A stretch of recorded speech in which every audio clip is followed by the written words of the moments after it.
जय श्री राधे कृष्ण।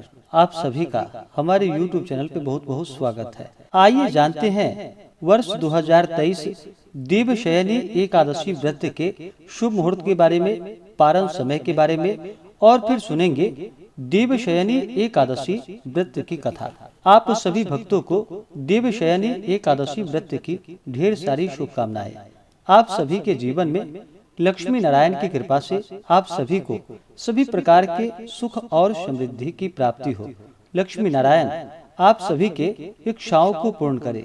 इस बार देवशयनी एकादशी का व्रत जो कि 29 जून 2023 दिन गुरुवार को किया जा रहा है। देवशयनी एकादशी का व्रत, यह व्रत हर वर्ष आषाढ़ माह के शुक्ल पक्ष की एकादशी तिथि के दिन देवशयनी एकादशी का व्रत किया जाता है। इसे विष्णु शयनी एकादशी, हरि शयनी एकादशी आदि नामों से जाना जाता है। पुराणों के अनुसार इस दिन से भगवान विष्णु जो कि 4 मास तक पाताल लोक में निवास करते हैं और फिर कार्तिक माह के शुक्ल पक्ष की एकादशी को जागृत होते हैं। इस दौरान जो कि सभी प्रकार के 4 महीनों के लिए शुभ और मांगलिक कार्य जो कि बंद हो जाते हैं और फिर कार्तिक शुक्ल देव उठनी एकादशी के बाद सभी प्रकार के विवाह और मांगलिक कार्य जो कि आरंभ होते हैं। इस दौरान जो कि साधु संत लोग भी एक ही स्थान पर रहकर तपस्या आदि भी करते हैं। देवशयनी एकादशी के व्रत के दिन इस दिन भगवान विष्णु माता लक्ष्मी का पूजन किया जाता है। जो भी सच्ची श्रद्धा के साथ, नियम और निष्ठा के साथ इस व्रत को धारण करते हैं तो उनके सभी प्रकार के पापों का नाश होता है, सुख समृद्धि की प्राप्ति होती है और अंत समय में मोक्ष की प्राप्ति होती है। इस व्रत को रखने से मनोवांछित फलों की प्राप्ति होती है। एकादशी का व्रत जो कि हर माह के कृष्ण पक्ष और शुक्ल पक्ष की एकादशी तिथि के दिन इस व्रत को धारण किया जाता है। इसे एकादशी या 11 व्रत के नाम से जाना जाता है। एक वर्ष में 24 एकादशी का व्रत होता है। वहीं पे अधिक मास होने पर 2/26 एकादशी का व्रत होता है और हर व्रत का अपना अपना विशेष महत्व माना गया है। इसी प्रकार से आषाढ़ माह के शुक्ल पक्ष में पड़ने वाली देवशयनी एकादशी व्रत का अपना विशेष महत्व है। इस दिन भगवान का पूरे विधि विधान के साथ सुबह और शाम के वक्त पूजन करना चाहिए और शाम के समय में भगवान विष्णु के लिए जो कि शयन की अच्छी प्रकार से व्यवस्था करनी चाहिए और भगवान का पूरे विधि विधान के साथ पूजन करते हुए रात्रि जागरण करते हुए समय को व्यतीत करना चाहिए और अगले दिन जाकर के फिर व्रत का पारण जो कि समय के अनुसार करना चाहिए। तो आइए जानते हैं देवशयनी एकादशी व्रत के शुभ मुहूर्त के बारे में, पारण समय के बारे में। इसके बाद आप सुनेंगे देवशयनी एकादशी व्रत की कथा। एकादशी तिथि प्रारंभ समय जो कि 28 जून 2023 दिन बुधवार रात्रि 3:20 और एकादशी तिथि की समाप्ति 29 जून 2023 दिन गुरुवार रात्रि 2:43 पे। तो हमें शुद्ध रूप से सूर्योदय व्यापनी के अनुसार जो समय प्राप्त हो रहा है वह समय 29 जून को एकादशी व्रत के लिए समय प्राप्त हो रहा है। सभी इस दिन व्रत को धारण करेंगे और 10वीं दिन के नियम का पालन जो कि 28 जून 2023 दिन बुधवार को सभी 10वीं दिन के नियम का पालन करेंगे। 29 जून को व्रत धारण करेंगे और इस व्रत का पारण जो कि 30 जून 2023 दिन शुक्रवार को व्रत का पारण किया जाएगा। पारण का समय 30 जून को सुबह 5:52 से सुबह 7:52 तक इस व्रत का पारण किया जाएगा। एकादशी व्रत का पारण हरिवासर समाप्त होने के बाद करना चाहिए। हरिवासर का जो समय होता है वह समय द्वादशी तिथि का पहला चौथाई हिस्सा, यह समय हरिवासर का होता है। द्वादशी तिथि की समाप्ति 30 जून को रात्रि 1:18 पे। एकादशी तिथि के दिन सूर्योदय का जो समय होगा वह सुबह 5:10 और सूर्यास्त शाम 6:52।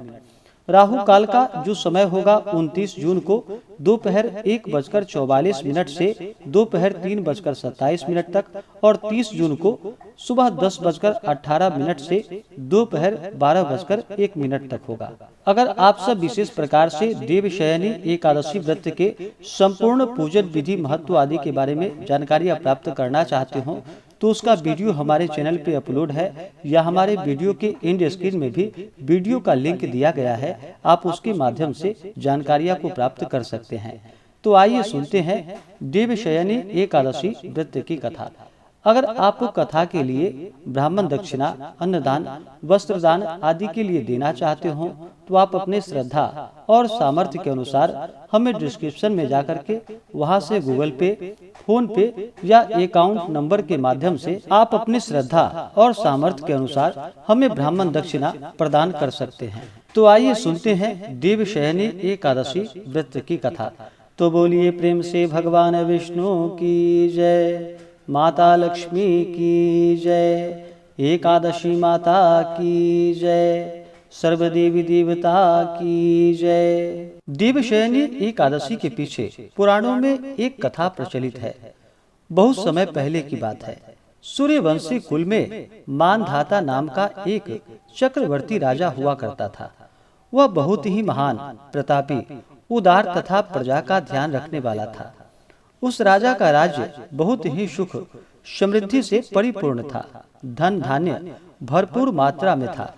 वहाँ की प्रजा राजा से बहुत अधिक प्रसन्न एवं खुशहाल रहती थी, क्योंकि राजा अपनी प्रजा का बहुत ध्यान रखता था।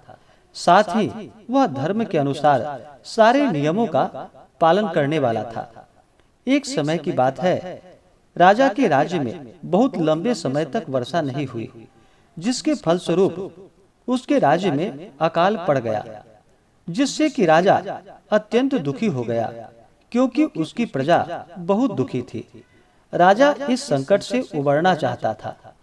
इस चिंता में राजा डूब गया और चिंतन करने लगा कि उससे आखिर ऐसा कौन सा पाप हो गया है। इस प्रकार राजा इस संकट से मुक्ति पाने के लिए कोई उपाय खोजने के लिए सैनिकों के साथ जंगल की ओर प्रस्थान करते हैं। राजा वन में कई दिनों तक भटकता रहा और फिर एक दिन अचानक वे अंगिरा ऋषि के आश्रम में जा पहुँचे।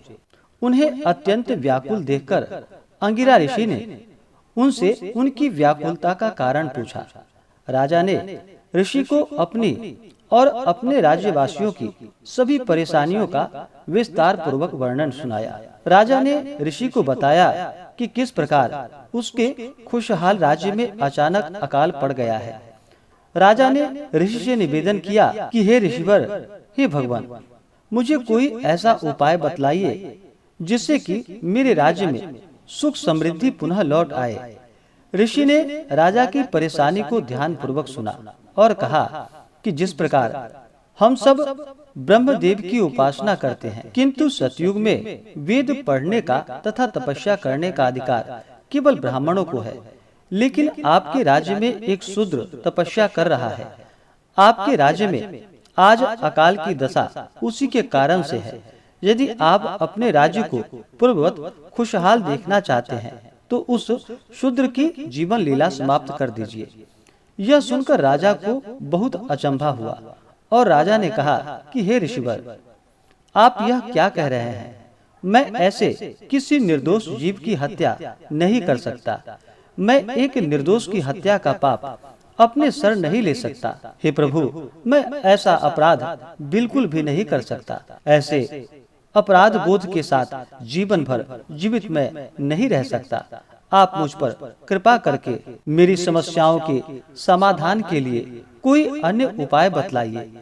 ऋषि ने राजा को कहा कि यदि आप उस शूद्र की जीवन लीला समाप्त नहीं कर सकते हैं तो मैं आपको दूसरा उपाय बता रहा हूँ। आप आषाढ़ मास के शुक्ल पक्ष की एकादशी का व्रत पूरे विधि विधान एवं पूर्ण श्रद्धा भक्ति भाव के साथ व्रत को रखकर करे, पूजन आदि करे। इस प्रकार ऋषि की बातें सुनकर राजा ने ऋषि आज्ञा का पालन करते हुए अपने राज्य में पुनः वापस आया तथा राजा ने आषाढ़ मास के शुक्ल पक्ष की देवशयनी एकादशी का व्रत पूरे विधि विधान के साथ किया, जिसके फलस्वरूप राजा के राज्य में वर्षा हुई, जिससे अकाल दूर हो गया तथा पूरा राज्य पहले की तरह फिर से खुशहाल हो गया। ऐसा माना जाता है कि एकादशी व्रत सभी व्रतों में उत्तम होता है। एवं इसकी कथा सुनने से या सुनाने से सभी पापों का नाश हो जाता है। तो बोलिए प्रेम से भगवान विष्णु की जय, माता लक्ष्मी की जय, एकादशी माता की जय, सर्वदेवी देवता की जय। तो आशा करता हूँ कि यह जानकारी आपको अच्छा लगा हो। ऐसे ही ज्ञानवर्धक जानकारियाँ प्राप्त करने के लिए हमारे इस चैनल पे अगर आप नए हैं तो चैनल को लाल बटन दबा करके सब्सक्राइब करें, साथ में बेल आइकन घंटी को दबाएं ताकि मेरे वीडियो का नोटिफिकेशन आपको समय से मिलता रहे। वीडियो को लाइक करें, शेयर करें। सुखी रहें और स्वस्थ रहें। जय श्री राधे कृष्ण। धन्यवाद।